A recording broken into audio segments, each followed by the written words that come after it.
Okay, so let's get started. First, today's makeup session, okay, for that Thursday's class. Okay, so so you can see there are not too many. We don't have too many attendees today. Okay. Of course, part of the reason is because in Taiwan we have an election, okay, this Saturday, and if for some students who live whose home are in the south part of Taiwan, they may go home early, so so that's the result, okay. We understand that. After all, this is the makeup session, so we will record today's session. Okay, just in case if your classmate missed today's session, please inform him or her that we have we will upload the video. Okay, so that he or her they can check out the video. Okay. So that's the first thing, okay. The second thing is the homework 4, okay. The last homework 3 has been, it was still about 2 weeks ago, right? So I supposedly, I should have assigned the homework 4 last week, but because last week it was, I was out of town, so we don't have homework assignment last week.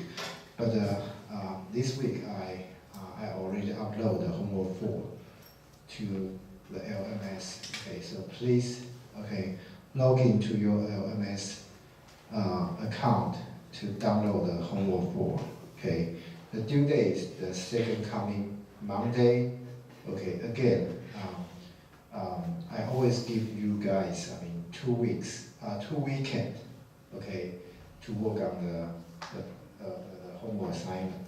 Okay, hopefully you guys, can, start early, okay, to, don't miss it. If you either didn't turn in the previous homeworks or you didn't get a good grade on the previous homework. Remember, for this class, we will take 4 highest homework grade, toward your final grade. Okay, so this is the 4th one. Okay,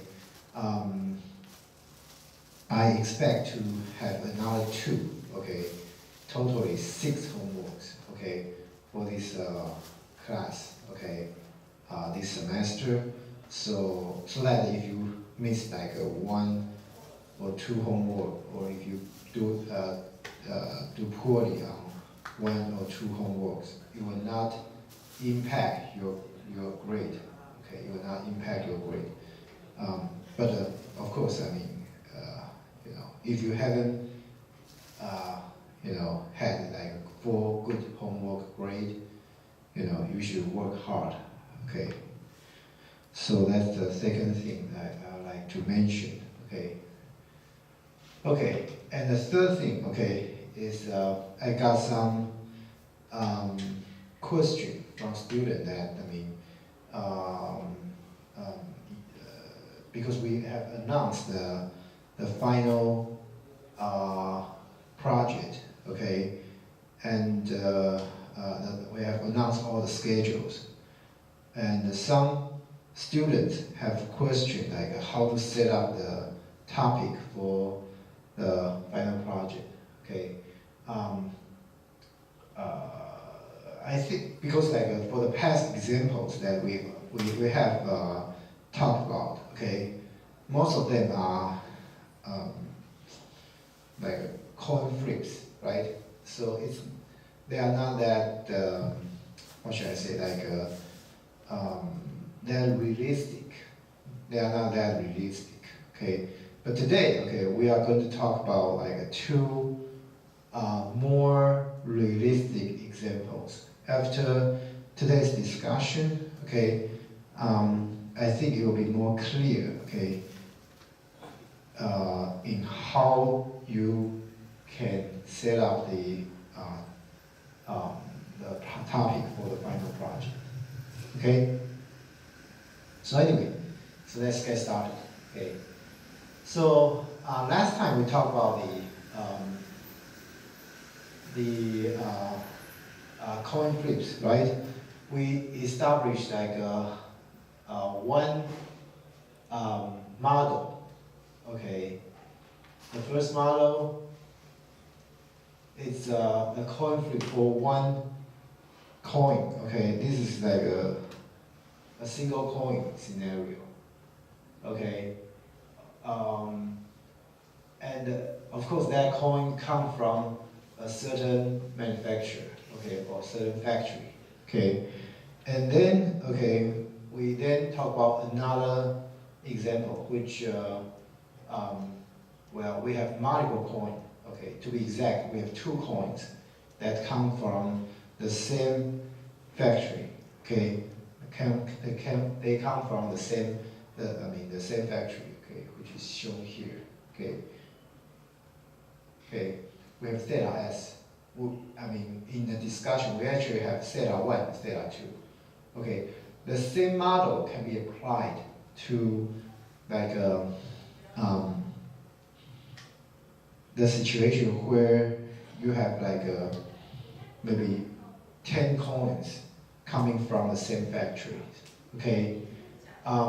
However, okay, in our discussion, you can see that okay, even though our omega, okay, this is like the factory, okay, kind of like the factory distribution, okay. The omega, you know what omega is, right? Omega is the mode, right? The mode, okay, for this distribution. And the kappa, okay, well, is the concentration, right? We assume the factory, okay, produce the coin, okay, the bias, okay, is drawn from a beta distribution, okay, even though this omega, okay, is drawn from another beta distribution where we give the AW, BW two constants. We said two constants for AW, BW. But you can clearly see that this K, the concentration, we set a constant concentration in this scenario, right? Okay, the same is done for the one coin scenario. Okay, so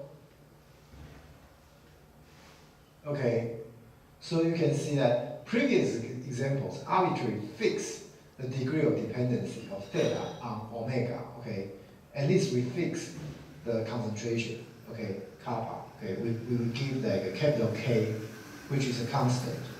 Okay. Of course, in the discussion, we try to vary the K value. Okay, we try to set a small K value and a high K value and see like the relationship of the omega and theta. Okay, through the data. Okay, and the posterior result. Okay, but okay. This is not realistic, okay? In real situations, okay, we will not know the value of kappa in advance. Okay, we don't know that, okay? So instead, we will just let the data inform us regarding its credible values, okay? So we don't know the value of kappa, okay? So in other words, the kappa will also be drawn from a distribution. And which again is determined by the data. Okay, it's determined by the data. Okay, so how does the data influence this kappa value? Okay, basically, okay, the concept is like this. When data from different coins show very similar proportion of heads, okay, for example, like say we have this factory produced 10 coins. Each we will do some experiment. We flip the coin, okay? We flip the coin, okay? Each coin like maybe 10 times, okay? And the outcome, okay? The bias, okay, for each coin, if they are very similar, okay, then we know this kappa value should be high. That kappa value, at least according to the data, this kappa value should be high. But if the data, okay, from each coin is diverse, okay, it's very diverse, then we know, okay, the concentration is small, okay. Why? Because remember, the concentration basically means what? The concentration means like how concentrate the distribution is toward the mode, right? Okay, for example, like for the same mode, if the concentration is high, it will look like something like this. If the concentration is not high, it's going to be like this. Okay, so if you try to draw like some sample from this distribution, you can imagine most of the sample you draw from this distribution will be close to the mode, right? Will be somewhere close to the center, right? So that is why, okay, I say like, well, if each coin, if the bias of each coin are close to each other, okay, then the kappa value should be high, okay? You should have something like this. But if your kappa value, if the bias of the coin is kind of diverse, then the kappa value should be kind of like low, okay? Because that's the reason, okay? You will have a more diverse sample from this distribution, okay? So,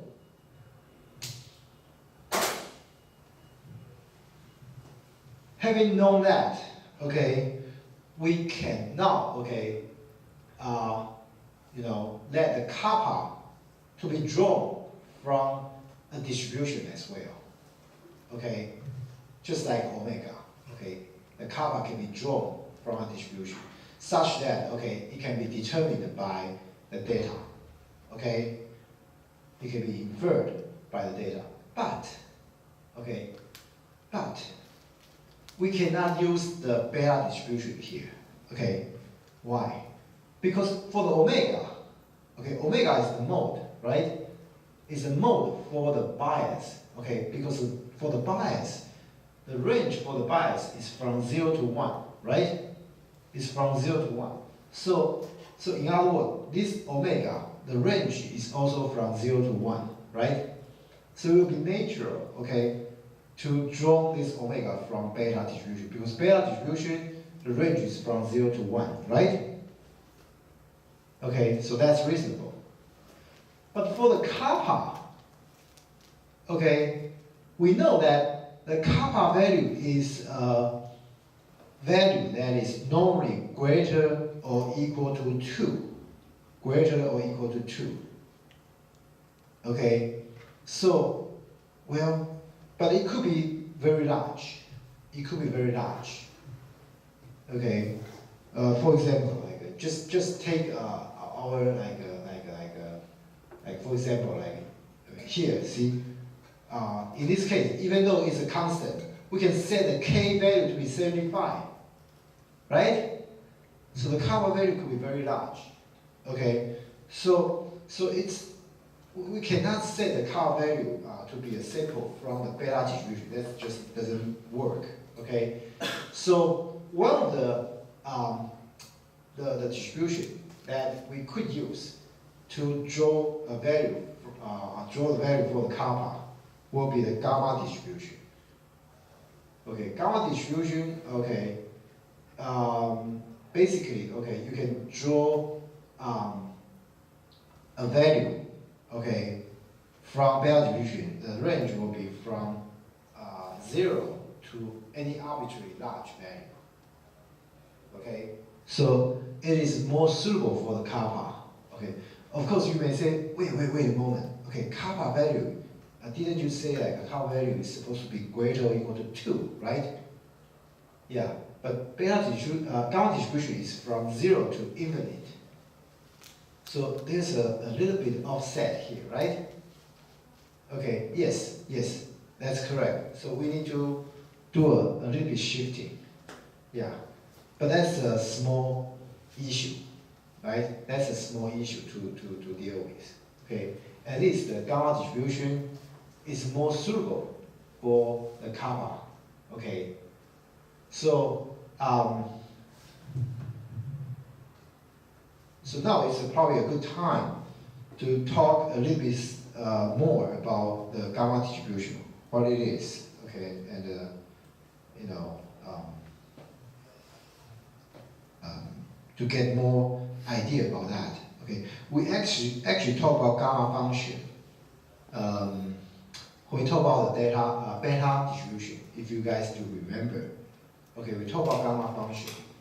We say that gamma function is a generalization of factorial. If you remember, okay, that was like chapter 4, chapter 5. Okay, when we talk about the conjugate. Okay, when we first introduced the beta distribution. Yeah, so the beta so gamma distribution is kind of related to that beta function. Okay, but okay, instead of talking about the formula, okay, basically, okay, the gamma distribution, okay, this kappa, okay, just like an x, okay, it just represents like the variable, okay, the sample you can draw from this distribution, okay, and the most important thing is that, okay, the gamma distribution has two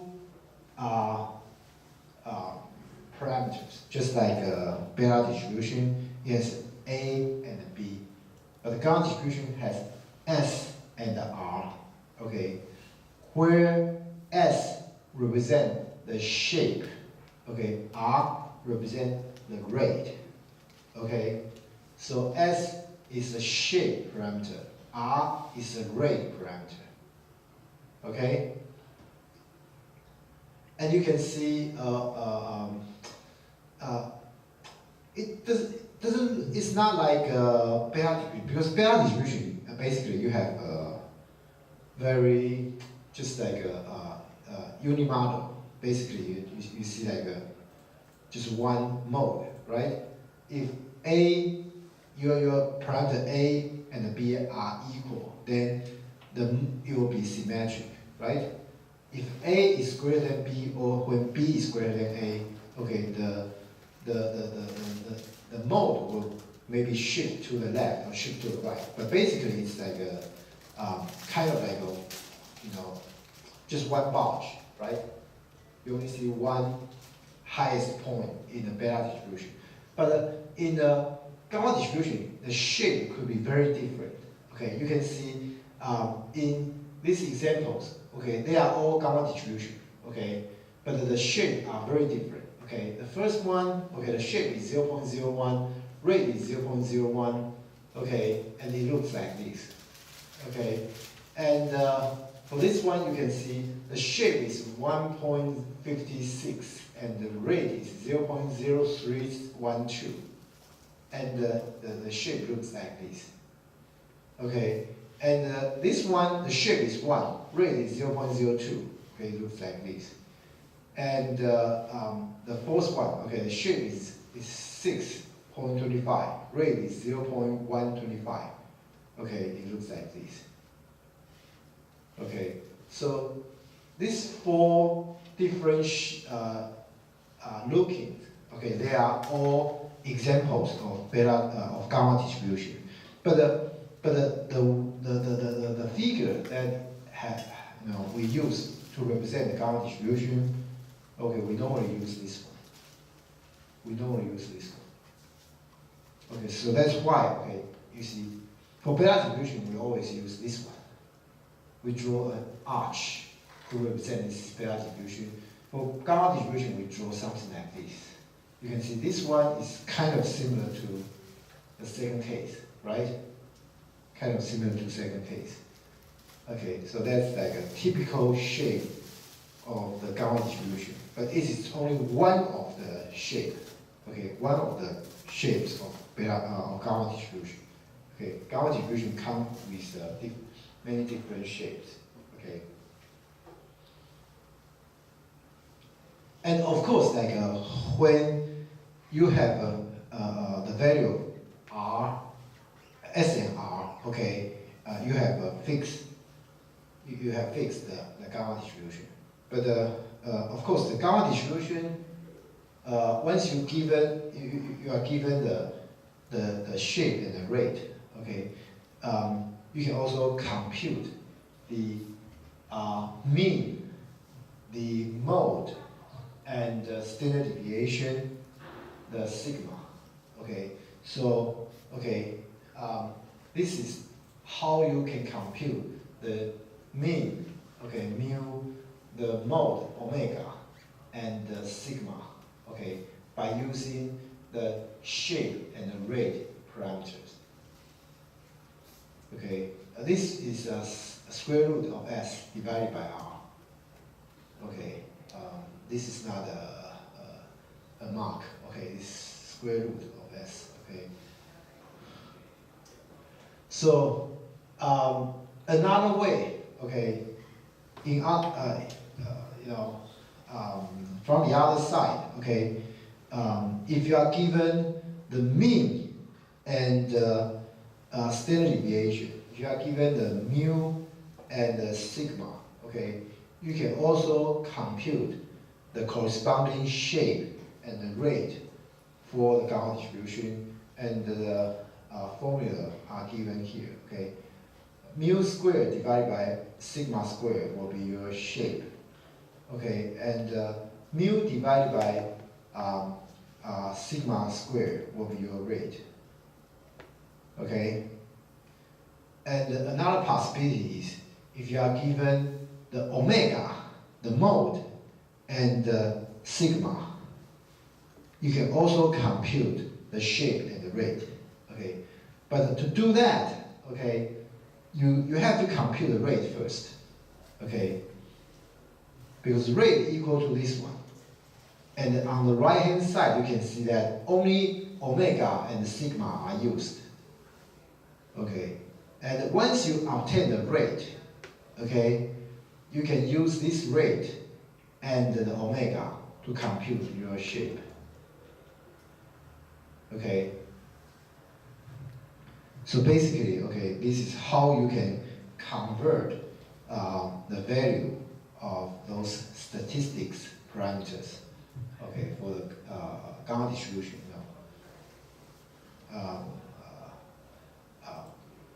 And the author, okay, the author actually, okay, just like he actually created a lot of utility functions, as I already told you guys. Okay, he also created like the utility function that computes this, for example, like computes like shape and rate from mean and standard deviation, or shape and rate from the mode and standard deviation, something like this. Okay, so of course, like all these tool, okay, these utility functions are defined in his DBDA2E utilities.r. You just need to source this file into the memory. Okay, and then, okay, you can see this one, gamma SHRA from mean SD. I think this is very clear. Okay, it means, okay, if you give the mean and the standard deviation, it is going to automatically compute the shape and rate for you. Okay, actually this function is going to return a list. Okay, a list. Okay, and in this list, okay, there are two variables. The first one is shape, the second one is rate. So you can print out the value for each individual variables. Okay, like this. Okay, and this second utility function is also just similar to the previous one. It computes the shape and the rate from the mode and the standard deviation. Just, well, it's very obviously, I mean, from the name of this function. Okay, you just need to provide the mode and standard deviation to as parameter, and then again, this function is going to return a list containing the shape and the rate variables. Okay, so you can print out the shape and the rate value. Okay, and this one is like you just try to, okay, you can see this part is the same as the previous comment, right? But this one you return this list and you assign this list to the gamma parent, okay, gamma parent, okay, and then you print out the shape, okay, in this gamma parent, okay. So you can see this will be the same as the shape value. Same thing, okay. If you print out the rate in the gamma parent, okay, list, it will be the same as the content of the rate. Okay, this is just like to show you that how you can utilize the utility functions the author provide. Okay, of course, I mean, you can also write your own function, okay, to compute the shape and the rate, or even to compute like the mode and the standard deviation given the shape and the rate value, okay, because all the functions are given here, okay. And also R comes with the function that can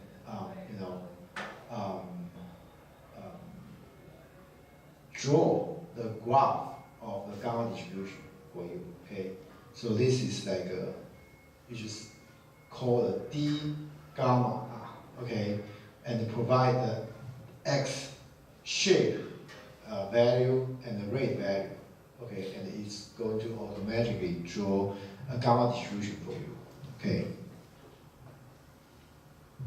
So I think like that's like a quick description, quick introduction of the gamma distribution, okay. And then this is the model specification of this figure, of this model diagram.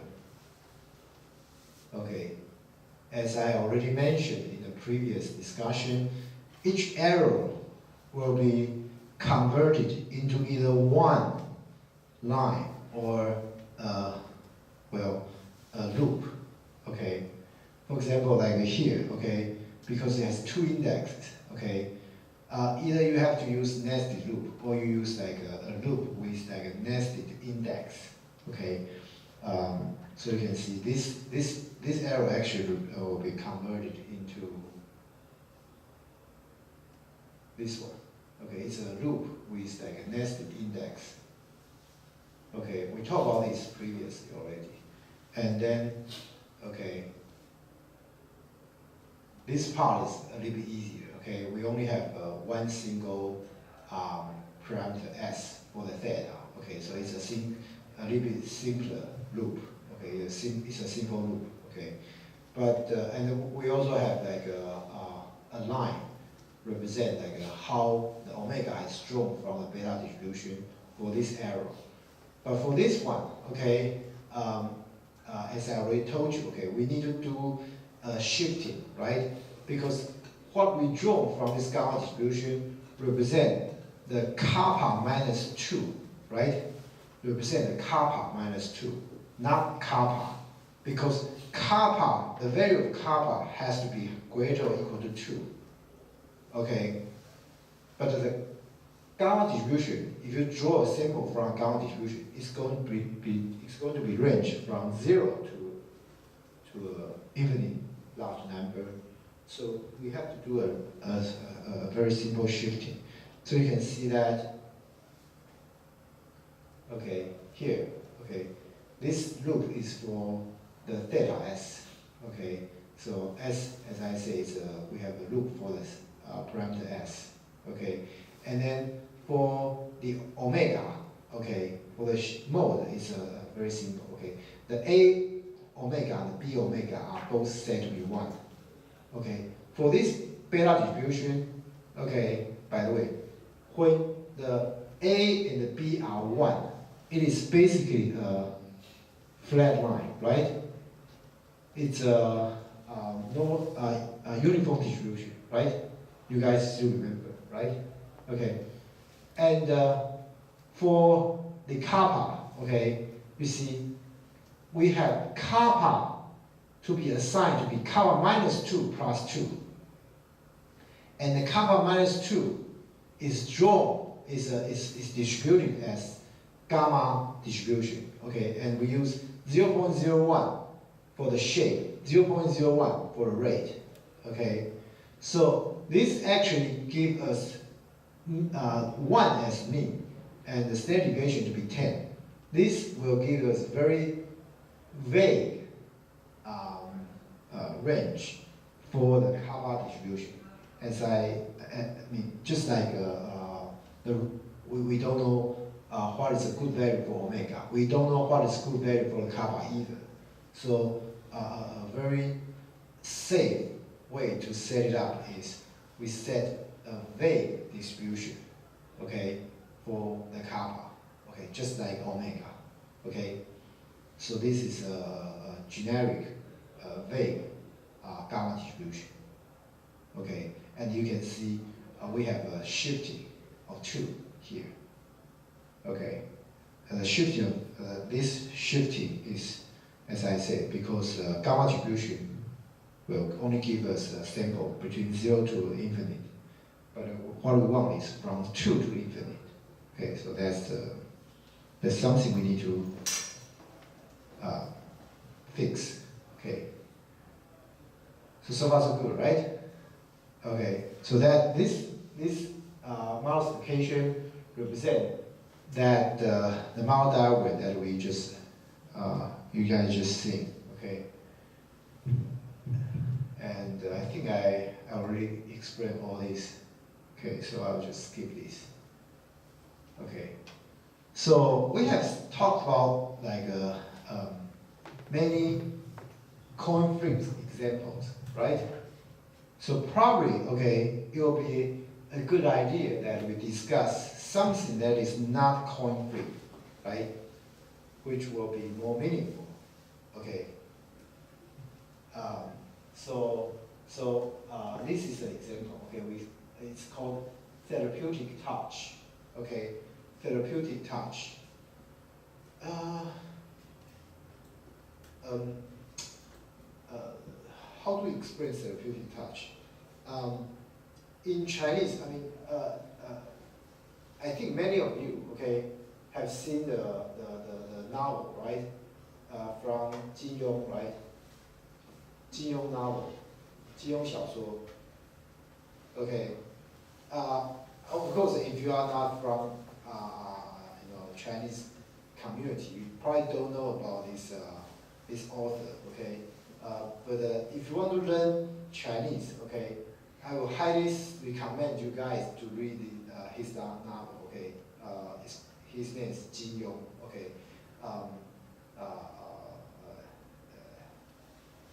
His novel is about like a martial art. Okay, martial art. And in his novel, he talks about like qi. Okay, qi gong, right? Okay, qi gong. And the qi is a very special stuff, right? It can be used to like to hurt the enemy, and it can be used to to heal your friend, right? Okay. Huh? Yeah, of course, if you are Taiwanese and you haven't read like a 金庸小说, I don't know, it's really like a pity, he actually the author just died like I think about 1 month ago, right? Okay, it's really a pity because he is really good writer. Okay, really good writer. Okay.